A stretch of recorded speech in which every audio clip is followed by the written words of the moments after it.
Bonjour les amis, deuxième live que je tente, donc là ça va vraiment être à l'arrache. Je souhaitais effectivement essayer une nouvelle formule, des nouvelles formules sur ma plateforme Décoloniser les esprits, en même temps que je suis aussi sur l'Afrique d'une seule voix, mais là aujourd'hui ça va être un sujet un peu plus géopolitique, voire géostratégique.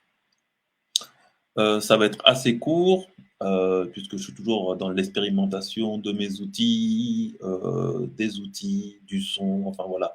Comme j'ai pas encore, une visibilité vraiment réelle de ce que je fais et de ce que ça produit, donc pour l'instant, on va rester sur, voilà, je suis encore vraiment dans l'expérimentation.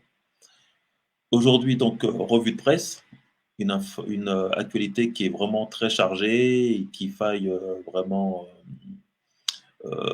partager, distiller, et puis débunker. Et là, il va s'agir effectivement de parler de l'Afrique en débat à l'Assemblée nationale. Alors, il faut savoir qu'effectivement, que le mardi 21, alors attendez, le mardi 21 novembre, l'Assemblée nationale a donc parlé des relations entre la France et l'Afrique. Et cela a fait l'objet d'une déclaration du gouvernement suivie d'un débat au titre de l'article 50-1 de la Constitution, donc dans l'hémicycle de l'Assemblée nationale. Voilà. Donc pour cela, on va. Alors je voulais faire effectivement je voulais me reposer sur de la documentation. Et ça, voilà, c'est vrai que nous, les panafricains, entre autres, en tout cas ceux qui commandent beaucoup l'actualité africaine, sommes taxés souvent de distiller des fausses nouvelles, donc des fake news, voilà, de raconter un peu du n'importe quoi. Donc, ce qu'on va faire avec ma plateforme, avec Décloser les esprits, c'est de partir sur de la documentation et de ce qui a pu être dit. Donc là, on va se reposer sur deux documents. Le premier va être de la presse, puisqu'effectivement, j'ai la chance d'avoir des documents de presse, donc on va voir ce qui a été dit dans la presse et on va écouter un bout de ce qui a été dit à l'Assemblée nationale, puisque j'ai réussi à voir la, la vidéo de ce qui s'est déroulé. Excusez-moi. Alors, effectivement, euh, alors attendez, tac. Alors, si ça me permet aussi de voir que mes outils sont encore un peu lents et que il va falloir que je travaille aussi sur comment comment booster voilà, tous ces équipements. Donc alors, ça a été une prise de parole de la ministre des Affaires extérieures, des Affaires étrangères, plus précisément, alors, tac, tac, voilà, donc Catherine Colonna, qui est ministre de l'Europe et des Affaires étrangères, et qui a notamment dit comme phrase choc durant cette assemblée que la politique de l'exécutif sur le continent aura porté ses fruits.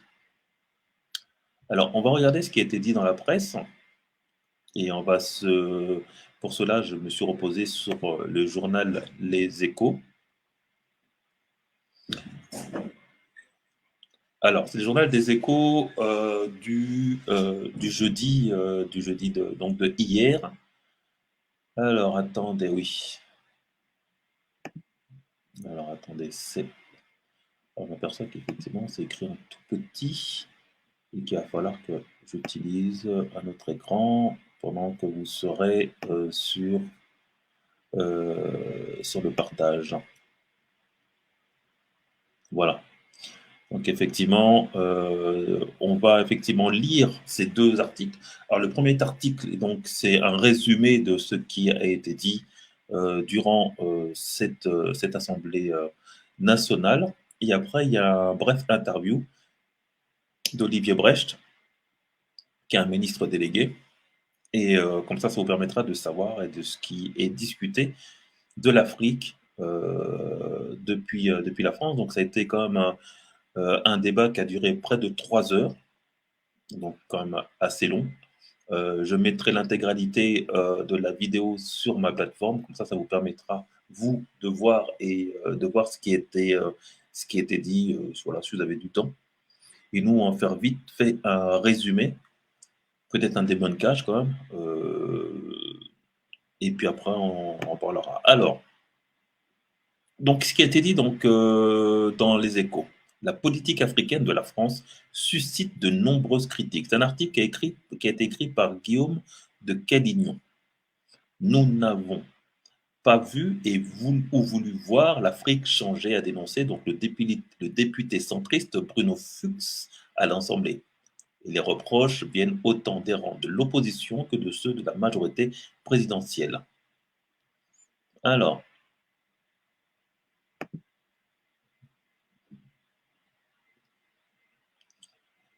c'est un sujet sur lequel le gouvernement fait l'objet de nombreuses critiques. Il a donc décidé d'organiser un débat sur la politique africaine de la France qui s'est tenu mardi à l'Assemblée nationale. L'Hexagone connaît en effet des déboires, notamment au Sahel, où trois pays, le Mali, le Burkina Faso et le Niger, ont connu des coups d'État et porté au pouvoir des juntes militaires hostiles à l'ancienne puissance coloniale.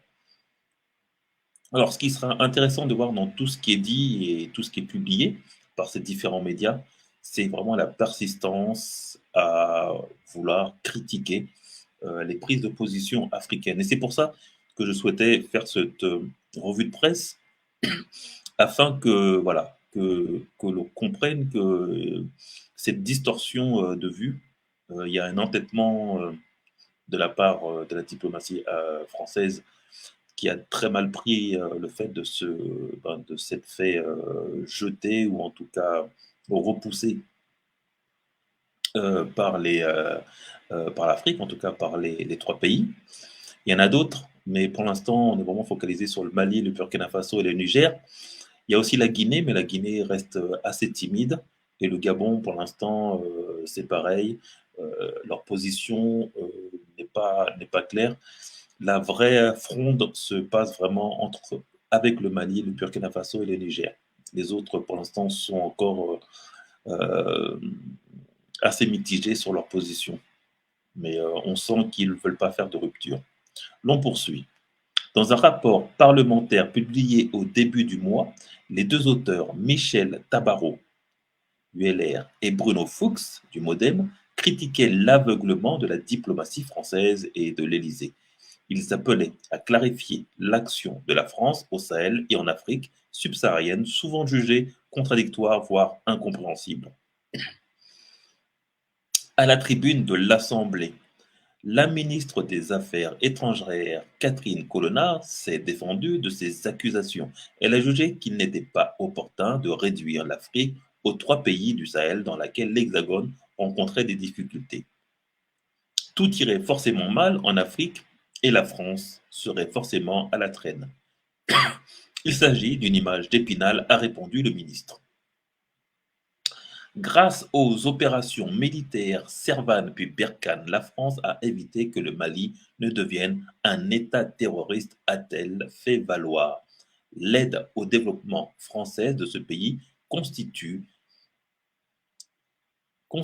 à 80% est constitué à 80% de dons et atteint 3 milliards d'euros ces 10 dernières années. Alors ces points-là, il faudra que nous les approfondissions parce qu'effectivement, c'est vraiment un argument assez récurrent que cette aide de 3 milliards d'euros sur les 10 dernières années, justement, il a été vu sur d'autres plateformes que cette aide était souvent désuète et faite de choses vraiment inutiles. D'ailleurs, voilà, il faudra que, par exemple, que vous allez sur la plateforme, par exemple, d'un youtubeur comme les fétiches de guerre, qui sont vraiment très intéressants et qui m'ont inspiré effectivement dans la manière dont je présente aujourd'hui ce live avec de la documentation, parce que maintenant, il est nécessaire que l'on montre et nos sources et notre documentation pour que l'on soit mieux compris et plus pertinent. L'on poursuit. Le choix de Wagner. En ce qui concerne le Niger, faire le choix de Wagner. Donc cette Wagner, c'est la milice russe. Alors on dit que c'est une milice russe, au même titre que pourrait être la Légion étrangère, mais voilà, il lui est attribué pas mal d'exactions voilà, qui en font vraiment la bête noire de l'armée française et de la politique française. La milice russe accueille, accueillie dans le pays par les putschistes donc, sait faire le choix de la prédation économique et des crimes de guerre. Donc toujours pareil, cette manière de dénigrer donc un partenaire qui est la Russie. Il faut comprendre que maintenant la Russie est la bête noire de tout l'Occident et quoi qu'elle fasse, quoi qu'elle dise, elle sera effectivement, ben, ça sera toujours teinté de, voilà, de pessimiste et puis d'exagération. Pour elle, ce n'est pas tant la France qui est visée par cette prise de pouvoir que la communauté internationale dans son ensemble. L'opposition a réagi à ces propos. Marine Le Pen, la première opposante à Emmanuel Macron, a vilipendé le fait qu'il n'y avait plus de politique africaine de la France, reprenant par là les mêmes mots que le président de la République dans son discours de 2017 à Ouagadougou, pardon, donc au Burkina Faso, qui voulait rompre avec la France-Afrique. Mais c'est l'intervention de Bruno Fuchs, un des auteurs du rapport, qui en ressort le plus de ce débat. Donc, alors pas aujourd'hui, parce qu'effectivement, je n'ai pas fait les recherches nécessaires, mais nous chercherons effectivement ce rapport et on le partagera et on en parlera, on lira une partie s'il le faut. Parce que le parlementaire centriste est donc globalement favorable à la politique d'Emmanuel Macron, se veut constructif et a appelé à regarder les échecs avec lucidité. Nous n'avons pas vu ou voulu voir l'Afrique changer, a-t-il dit. Depuis 15 ans, le continent est devenu une terre attractive qui fait l'objet d'une compétition. Résultat, la Chine est désormais le premier partenaire commercial des Africains. L'Inde progresse sur ses marchés et l'Allemagne a réussi à pénétrer l'Afrique au même niveau que la France. Donc effectivement, c'est ce constat que chacun déplore, en tout cas Bruno Fox, des LR. Et effectivement, c'est vrai que la Chine, surtout au niveau des infrastructures, est beaucoup intervenue sur le continent africain, mais cela a vraiment des raisons ben, vraiment essentielles, puisqu'il faut savoir que euh, toute la partie franc CFA, ou en tout cas monétaire, a beaucoup alourdi ou empêché, freiné les investissements africains. Et donc, c'est la Chine qui s'est coltinée quelque part la rénovation infrastructurelle. L'on parle de stades, on parle de routes qui ont été refaites, comme au Congo, Brazzaville, que je connais bien. L'on parle de beaucoup d'infrastructures qui ont été remises à neuf et presque offertes par la Chine. Mais ça rentre aussi dans un plan global qui est donc la route et la ceinture et la route. On en parlera plus tard, mais effectivement, même si la Chine, de temps en temps, se laisse à supprimer ses dettes, c'est pour une stratégie qui est vraiment plus globale et vraiment sur le long terme. L'on continue et on finit. Pendant ce temps, comme le rapport parlementaire le mentionne, la France s'est endormie dans son ancien précaré quand elle n'a pas déconstruit ce qui fonctionnait, notamment son réseau de coopérants.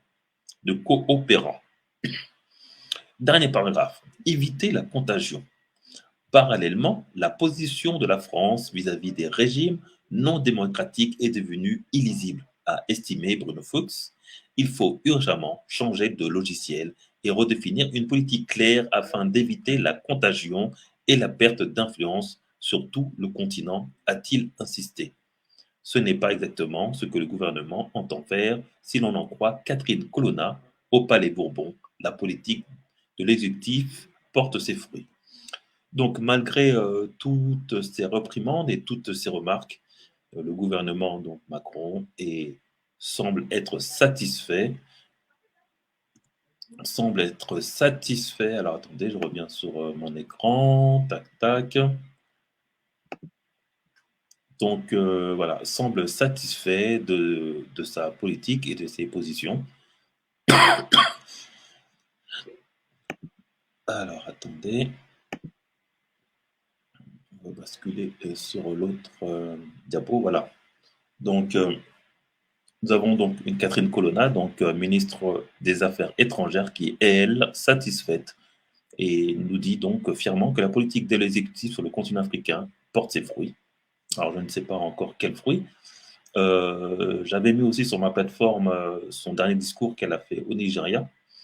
Il est intéressant en fait d'écouter ces différents discours et de les éplucher, car beaucoup de choses y sont dites, et ce sont d'ailleurs ces informations qui sont colportées par les différents on va dire, commentateurs de YouTube et autres, les panafricains, comme on les dit, et qui sont souvent contestés, mais pourtant, voilà, tous les arguments sont contenus dans ces discours et ils seront maintenant disséqués pour chacun d'eux. Nous allons maintenant poursuivre.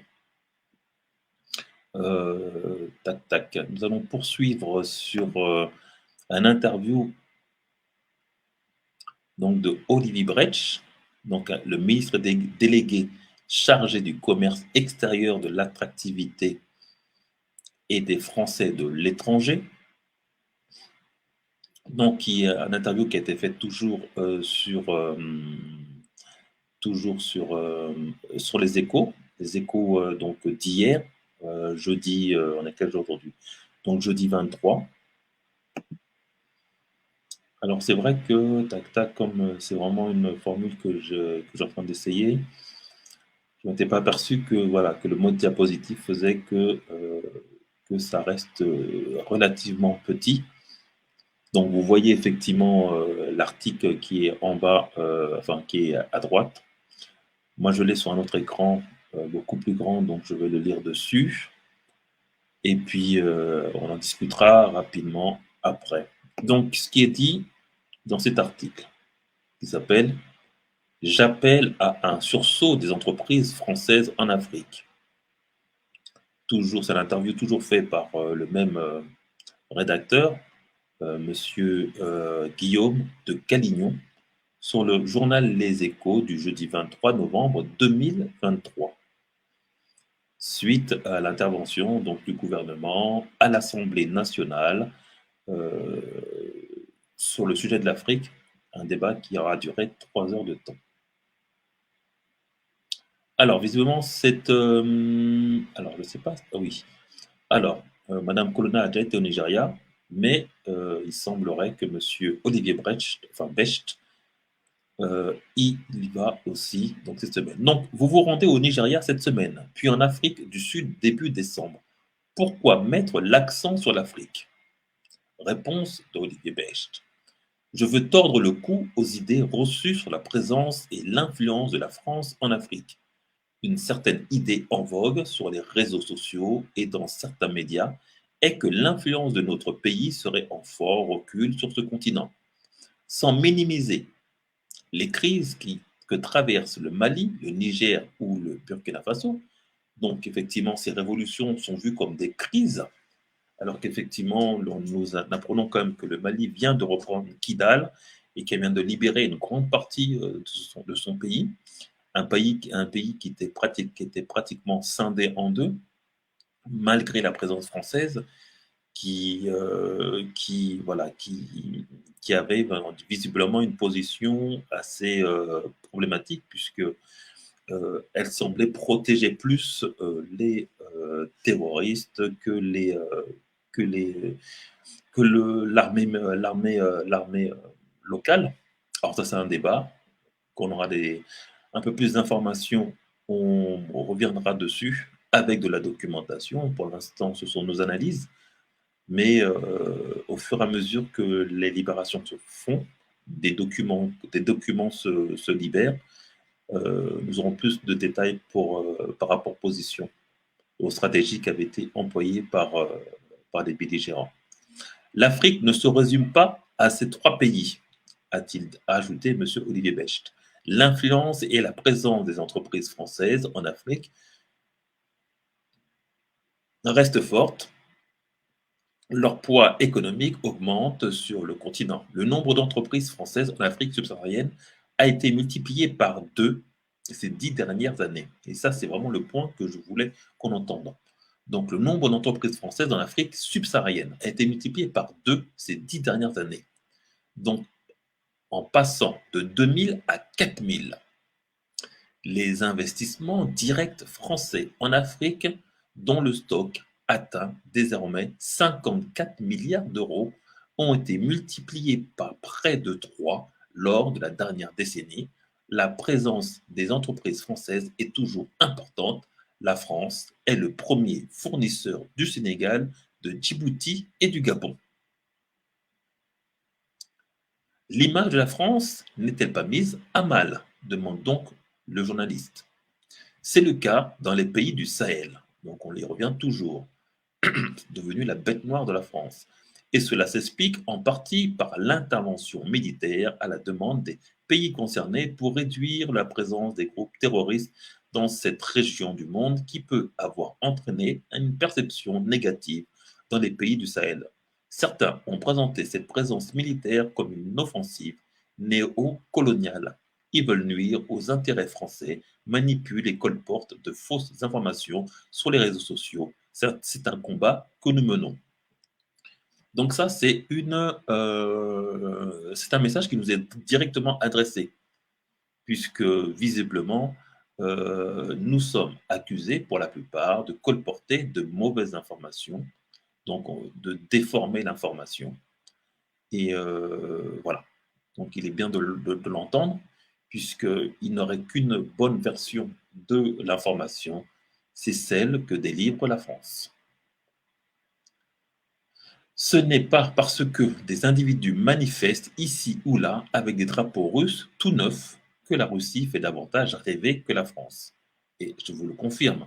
Effectivement, si l'on se sert de la Russie, enfin l'on se sert, c'est vraiment pour se tirer du pétrin, puisque voilà, nous étions, le continent africain en tout cas était en train de se débattre avec des terroristes depuis une dizaine d'années.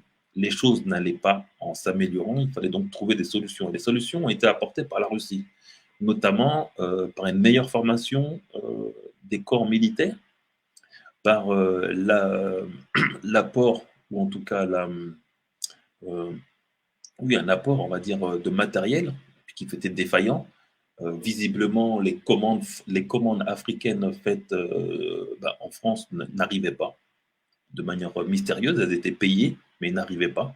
Donc, nous avions des militaires qui étaient sous-armés, sous-équipés, et voilà, face à des terroristes qui, eux, avaient les derniers équipements et étaient vraiment voilà, à la pointe de la technologie, avaient des véhicules neufs. Alors, on se demande toujours comment, effectivement, ils arrivaient à payer et à s'alimenter en essence, en armement. En tout cas, depuis que la Russie est intervenue et que les militaires maliens sont mieux équipés, voilà, la tendance s'est retournée. Donc, comment l'interpréter? Peut-être qu'il nous le dira, mais bon, pour l'instant, on accuse les Russes de toutes les mauvaises actions. Alors, je continue. Je ne vois donc pas beaucoup de personnes choisir d'immigrer en Russie.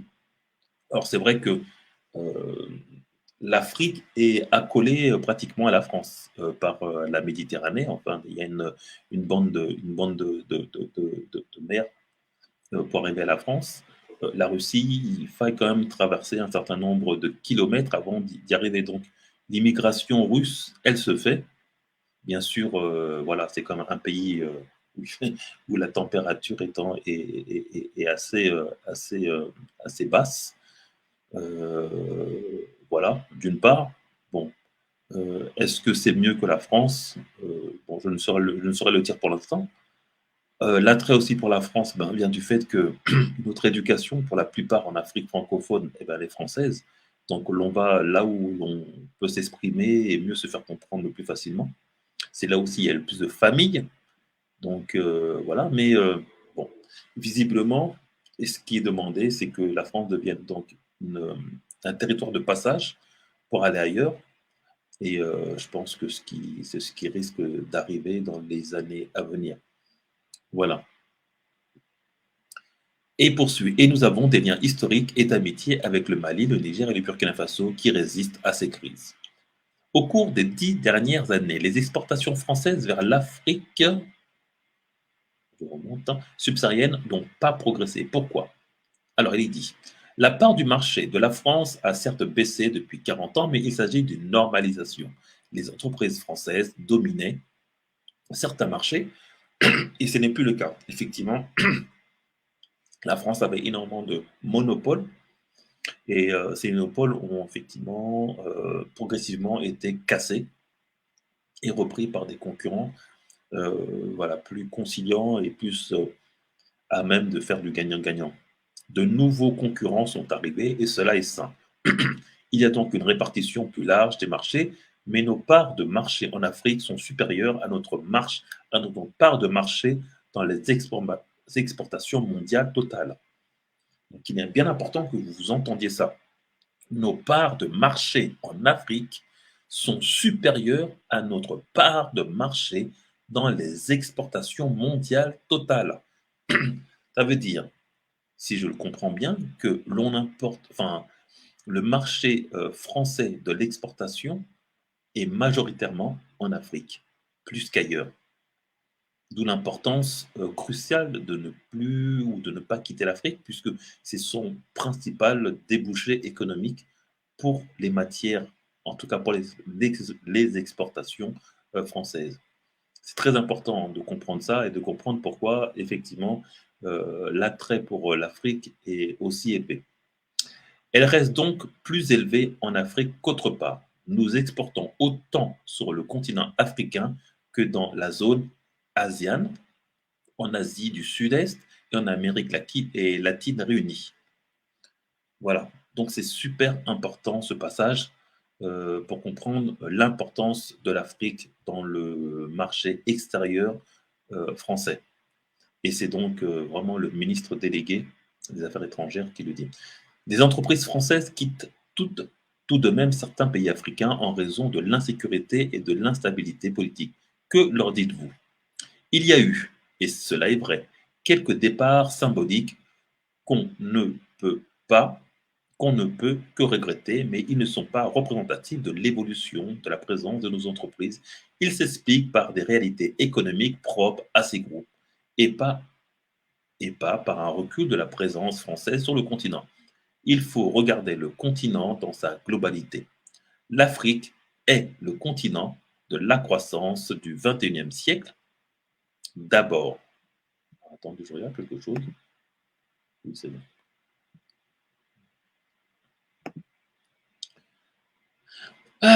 L'on continue. L'Afrique est le continent de la croissance du XXIe siècle. D'abord, sur le plan démographique, la population africaine est appelée à doubler d'ici 2050. Et d'ailleurs, nous écouterons l'audio donc enfin le début de l'entretien qui s'est passé à l'Assemblée nationale. Ce qui est dit justement par Catherine Colonna sur le sujet est très intéressant. Il faille que vous l'écoutiez pour bien comprendre effectivement l'importance de l'Afrique et dans la stratégie économique française. On continue. Donc, l'Afrique est le continent de croissance au XXIe siècle. D'abord sur le plan démographique, la population africaine est appelée à doubler d'ici 2050. Ensuite, sur le plan économique, si 10 à 20 de la population africaine avait un pouvoir d'achat comparable à celui d'un Européen, à cette date, cela représenterait 200 à 400 millions de consommateurs. Enfin, l'Afrique s'urbanise à grande vitesse. J'appelle à un sursaut. Les entreprises françaises restent les bienvenues sur le continent, doivent continuer à développer des partenariats et à s'implanter en Afrique. Donc, il y a vraiment incitation à aller prendre des marchés en Afrique. Et il dit surtout notamment lusophone et anglophone. Alors, c'est vrai que par un léger coup de passe-passe, et ça, on l'expliquera beaucoup plus tard, on comptabilise très peu en fait ce qui se passe dans la zone francophone. Pourquoi? Parce que en fait l'économie africaine francophone est en fait inclue pratiquement dans l'économie française. Donc c'est pour ça que l'on peut dire que, ben, finalement, les échanges sont très faibles entre la France et l'Afrique, francophone. Mais en fait, non, c'est parce que c'est comme si on était des départements français et donc on ne peut pas finalement le comptabiliser à l'intérieur. C'est pour ça il dit qu'il faut plutôt vraiment s'importer dans les pays lusophones et anglophones. Donc l'Angola et donc, où on a été donc récemment, et donc le Nigeria. D'ailleurs, l'État accompagne les entreprises par l'assurance, prospection et l'assurance crédit proposée, proposée par BPI France, les prêts du Trésor et le soutien du réseau diplomatique et de la Team France. Alors, dernière question. Quelles sont les forces et faiblesses de la France face aux pays concurrents tels que l'Allemagne, la Chine, la Russie, les États-Unis et encore la Turquie? Nos entreprises sont présentes dans l'environnement, qu'il s'agisse de la gestion des déchets et de l'eau. Dans les transports, par exemple, en construisant le TER de Dakar, dans la santé et les infrastructures. Alors, effectivement, c'est vrai que la France est assez présente dans un certain nombre d'infrastructures. Néanmoins, l'impact sur le quotidien et la vie des Africains est pour l'instant, je trouve, assez faible. Par exemple, au Cameroun, nous avons de gros problèmes d'électricité. Pourtant, c'est une société française qui s'en est occupée. Et au Congo aussi, l'électricité, ça va pas. Enfin bon, il y a beaucoup d'endroits où la France a repris le monopole des infrastructures qui auraient dû être stratégiques, mais qui sont repris par la France et qui, pour moi, ne fonctionnent pas du tout, ou en tout cas ne sont pas du tout compétitifs. Voilà. Donc, effectivement, on se gargarise de travailler avec l'Afrique, mais en réalité, ce qui est donné ou ce qui est fait n'est pas vraiment efficient. Donc, il y a beaucoup de points sur lesquels il va falloir se remettre en question. Et c'est pour ça que les Africains s'en vont ben, vers d'autres pays qui sont plus à même de vraiment donner. C'est-à-dire que autant l'on parlait par exemple de l'armée malienne qui ne recevait pas ses commandes, euh, et ben c'est pareil sur d'autres pays où en fait voilà le travail n'est pas fait correctement et c'est pour ça que nous sommes dans des voilà dans des situations vraiment compliquées en termes d'infrastructure. L'on en parlera parce qu'il y a vraiment beaucoup de choses à dire sur le sujet. L'on finit, il y a que quelques lignes encore. Le premier atout de l'offre française, c'est la garantie d'une haute valeur environnementale. Ce n'est pas le cas de beaucoup de nos concurrents, donc toujours pour désigner la Chine et la Russie. L'autre grande force de la France est d'avoir une offre locale en Afrique et de vouloir créer de la valeur ajoutée localement. Nos entreprises sont sur place, souvent via des filiales dont les dirigeants sont locaux. Donc effectivement, c'est ce qu'on appelle de l'entrisme, c'est-à-dire qu'effectivement, les entreprises sont des entreprises étrangères et pour faire bonne figure, l'on met des entrepreneurs, enfin en tout cas on met des dirigeants africains, mais qui n'ont en fait que très peu de pouvoir et très peu d'apport. Voilà. Donc finalement, est-ce que ça fait changer les choses? C'est à voir et on en parlera peut-être un peu plus tard. On a bientôt terminé.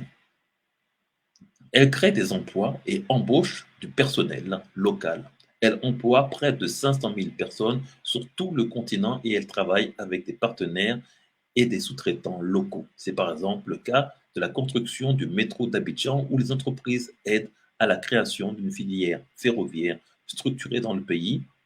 Là encore, nos concurrents ne peuvent pas en dire autant. Voilà. Donc, j'ai fini pour l'interview de monsieur Olivier. Alors, attends, je change.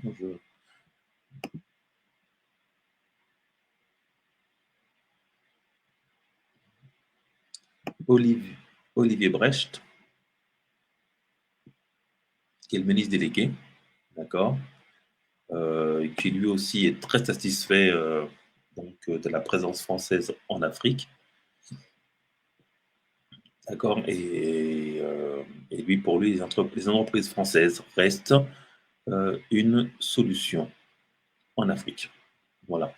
On va écouter rapidement, enfin reste les bienvenus en Afrique. On va écouter rapidement ce qui a été dit pendant l'Assemblée, à l'Assemblée nationale. On va encore rester quelques minutes. Je ne voudrais pas qu'on soit trop long. On a déjà fait une demi-heure. Et je voudrais juste qu'on écoute cette partie de Madame Colonna euh, où elle explique vraiment l'impact économique. Mesdames et messieurs les députés, il est euh, important de pouvoir débattre dans cet hémicycle des relations que la France entretient avec les pays d'Afrique. Il s'agit d'une priorité de notre politique étrangère et il est donc légitime d'y associer pleinement la représentation nationale.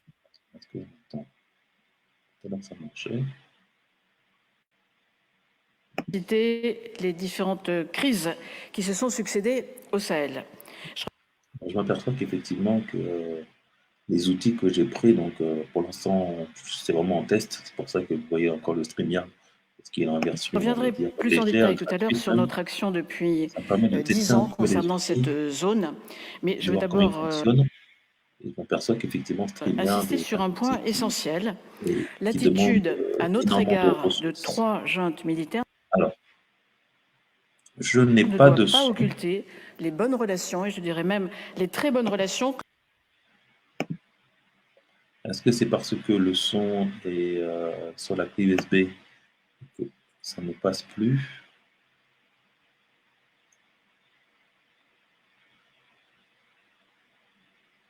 Bon, attendez. Je vais essayer de faire un partage d'écran. Avec vous, mesdames et messieurs les députés.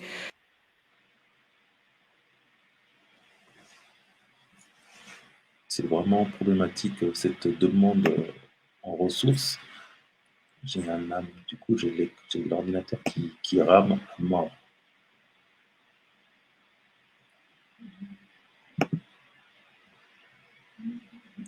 Ça peut être soit un problème de bande passante, soit un problème de ressources. Alors, tac.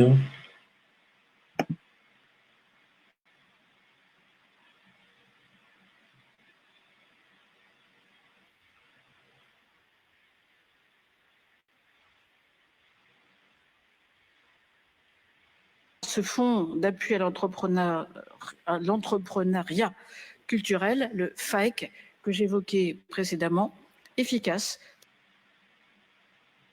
pour permettre à nos ambassades de mener. Le son, pour l'instant, ne passe pas. Tchèque, dans Takuba, ou encore l'Allemagne, dans la MINUSMA, où j'ai encore cité l'Alliance Sahel, grâce à laquelle nous avons fédéré 27 bailleurs internationaux qui ont investi dans la région comme jamais auparavant. Effort diplomatique européen, effort diplomatique auprès de l'ONU également, pour créer, puis chaque année pour renouveler le mandat de la MINUSMA. Pour montrer que l'Afrique est vraiment étudiée et décortiquée. Malheureusement, j'ai un gros problème de ressources. Là, il n'y a plus rien qui veut marcher. Donc, on va peut-être arrêter ici pour aujourd'hui, le temps que je fasse d'autres tests. Est-ce qu'il a fallu que le son soit en local? J'arrive pas à le savoir. Attendez. Attendez, je vais arrêter le partage.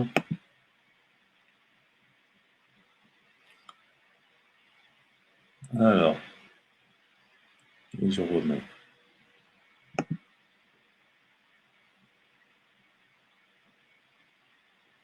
C'est vraiment problématique cette le courage de nos forces. C'est dommage parce que c'est vraiment intéressant ce qu'elle dit.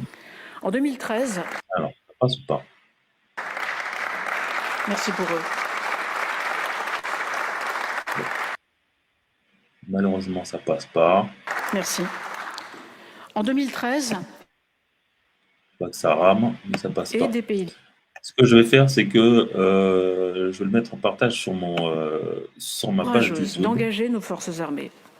Je pense que déjà, je vous ai déjà lu assez d'informations. Ils ont combattu avec bravoure.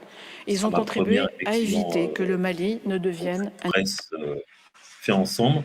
ça m'a permis effectivement de tester les outils et de voir que voilà, ce qui est possible de faire pour l'instant en live. Je vais voir cette histoire de son, pourquoi ça n'a pas marché. C'est assez désagréable. Et on poursuivra, et puis voilà. De toute manière, j'ai fait 30 minutes. C'était à peu près voilà, et tu vois, il y a tout qui rame. Il n'y a vraiment rien qui marche. Donc là, l'ordinateur est vraiment planté. C'est un vrai problème de ressources. Donc ouais, soit la bande passante qui est trop faible. En tout cas, on va dire que pour l'instant, on va s'arrêter sur la revue de presse. Je vous remercie en tout cas pour votre écoute. Et puis, on se tient au courant. Là, pour l'instant, je mets les choses en place. Bientôt, il y aura des jingles, bientôt, il y aura des fonds d'écran différents, il y aura tout plein de choses. Et on pourra peut-être plus partager et discuter sur voilà, sur les différents médias que j'aurai récoltés. Je vous remercie en tout cas pour votre écoute. Là, je vais récupérer la vidéo et je vais la mettre tout à l'heure sur YouTube. Ça me permettra d'écouter, de voir un peu ce que ça a donné. Et puis, arrive bientôt des débats, en tout cas, il y aura des intervenants. Ok, donc aujourd'hui, on est encore en phase de test, encore en phase de mise en œuvre. Ça permet moi de tester les outils et de voir comment voilà, on peut partager les informations ensemble. Je vous remercie de votre écoute et on se dit à plus tard.